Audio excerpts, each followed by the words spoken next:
Pastinya dari kalian pernah yang namanya PMO atau colai lah kalau misalnya kalian cowok lah. Tentunya gue yakin sekali dua kali mungkin pernah lah. Tapi kalau misalnya kalian cowok nggak pernah colai sama sekali, gue yakin lu benar-benar 100% hebat banget. Dan pastinya lu paling langka banget ya cowok yang ada di dunia ini ya cuy.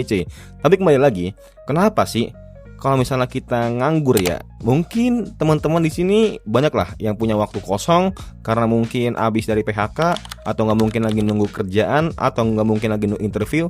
Tapi sewaktu-waktu ketika kalian itu lagi scroll TikTok, atau nggak mungkin lagi Instagram, tiba-tiba kalian kepikiran buat colai gitu, atau ngelakuin PMO gitu. Nah, kira-kira kenapa sih? Hello guys, welcome in Bang Ari Jenong. Jadi kali ini aku mau sharing kalian. Jadi buat teman-teman yang belum tahu PMO itu apa, tentunya PMO itu porn masturbasi orgasm, yang dimana ya lu tau lah, gak usah gue jelasin lagi lah, dari 3 kata itulah. Dan pastinya orang-orang kenapa gue bikin ini untuk cowok, ya karena gue cowok. Kalau misalnya gue bikin untuk cewek, gue gak ngerasain. Kembali lagi back to topic. Nah, jadi buat teman-teman, kenapa sih banyak cowok yang menganggur itu, atau cowok yang banyak waktunya itu, apa namanya, waktu kosongnya lah, mereka tuh suka banget itu buat ngelakuin PMO. Mau itu di pagi hari, siang hari, sore hari, bahkan malam hari juga ya cuy. Yang pertama tentunya karena adanya waktu kosong. Nah, coba lu sibuk atau gak produktif, gak mungkin tuh lu kalau misalnya lagi produktif atau gak lu lagi benar-benar sibuk banget, gak mungkin lu ngelakuin hal kayak gitu. Ya lu gak kayak misalnya lu lagi sibuk nih ngerjain tugas atau ngerjain kerjaan, ya lu gak tiba-tiba kepikiran buat ngelakuin hal itu, kan gak mungkin ya. Pastinya lu dikejar deadline segala macamnya. Nah, makanya kenapa waktu kosong tuh bahaya banget ya.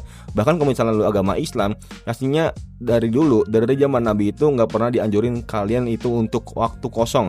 Lakuin waktu dengan semaksimal mungkin, dengan bermanfaat mungkin. Beres-beres kah, atau gak mungkin mandi, sholat segala macamnya. Dan bahkan di ajaran agama lain juga seperti itu. Yang kedua tentunya karena kalian itu udah termindset di dalam diri kalian kalau misalnya ya udah kesenangan atau birahi kalian itu harus cepat-cepat terpenuhi. Nah, padahal hal itu tuh bisa gitu kalian tahan, kalian kendalikan. Nah, karena kebiasaan orang-orang yang langsung colai kalau misalnya lagi scroll TikTok, ngeliat cewek yang seksi segala macamnya, yang menggoda lah, ya itu udah nggak nahan gitu.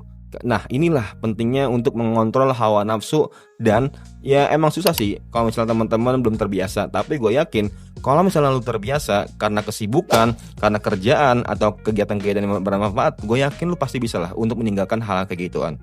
Yang ketiga tentunya karena stres. Nah, stres dan juga bingung gitu pelampiasannya mau gimana. Kalau orang suka main game, tentunya pelampiasan itu main game. Tapi kalau misalnya orang itu ngerokok, pastinya juga ngerokok kan pelampiasan. Nah, tapi kalau misalnya orang itu nggak keduanya, dia nggak suka main game, nggak suka ngerokok, dan nggak suka jajan. Nah, ini nih bahaya nih. Orang-orang kayak gini nih tiba-tiba ya udah lagi stres segala macam ke kamar mandi, udah trot, langsung stresnya. Ya, gue yakin pasti lu pernah lah kayak gini, atau enggak bukan jangan lu lah, mungkin teman lu sendiri lah yang pernah kayak gitulah. Yang keempat tentunya atau yang terakhir, isolasi sosial. Nah, maksudnya gimana bang? Isolasi sosial. Jadi intinya isolasi sosial tuh lu kayak ada waktu menyendiri gitu. Gak mungkin kan kalau misalnya lu berdua, bertiga di dalam satu ruangan, tiba-tiba lu mau kamar mandi, gak mungkin kan? Jarang banget kan? Pastinya ketika lu di kamar sendirian, atau gak di rumah sendirian, atau gak di kantor sendirian, pasti lu pernah kepikiran kayak gitu. Tiba-tiba aja gitu setan benar-benar merusak atau merasuk diri kalian untuk ngelakuin hal kayak gitu. Dan kalau misalnya kalian gak kuat imannya, gak bisa ngontrolnya, udah hal terjadilah seperti itu semua. Dan pastinya gue yakin teman-teman di sini mau berubah. Gue yakin lu pasti 100% udah berubah. Dan pastinya kalau misalnya kalian pernah dan solusinya apa, coba kita sama-sama sharing di kolom komentar. Semoga bermanfaat and see you next time. Bye.